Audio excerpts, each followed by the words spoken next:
in all forms, and it's been a favorable way of people to express themselves for hundreds of years. One of the most popular forms of art is actually called poetry. This is a unique style of writing that brings out the beauty of every word that it's composed of. Two of these pieces are called World in Harmony by Sorowana, and here follows some verses upon the burning of our house by Anne Bradstreet. While these poets have similar elements, they also have unique differences that make their poets diverse in time. For example, after her tragedy, Bradstreet turns to God, while Wana instead decides that she's going to learn chronology instead. But these aren't the only differences, however.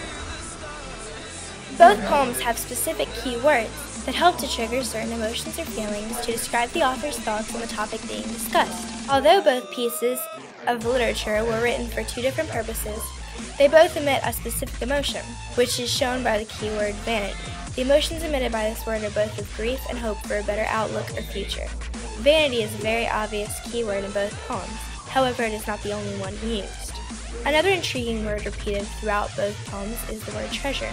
Both are not used in a literal way, but in a spiritual or metaphorical way.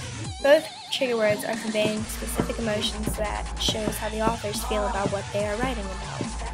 Every poem has a meaning to it, and the meaning comes out of the theme. Theme is the overall message that you get from the poem or story in the poem. Here follows some verses upon the burning of our houses by Anne Bradstreet.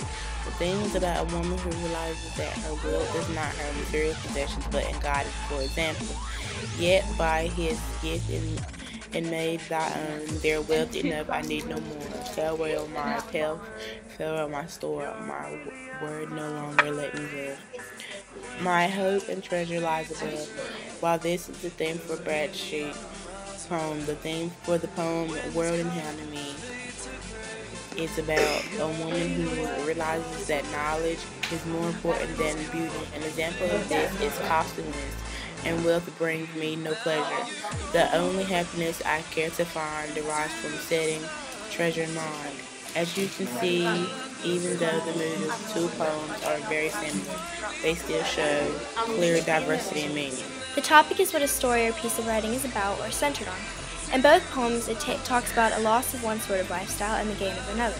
The difference between them, though, is one is losing physical things, completely not by choice, and in the other, the writer is losing a way of thinking by decision. In both poems, they show how they are going to fight through this no matter how difficult or different it may be. Both of these poems use unique yet similar themes and meanings to express different ideas. They show two completely different views of life and purpose. They both start with a problem and through some sort of reason find a solution. It shows how poetry can have an impact on people's lives and their decisions. It also shows how just a handful of words has so much meaning.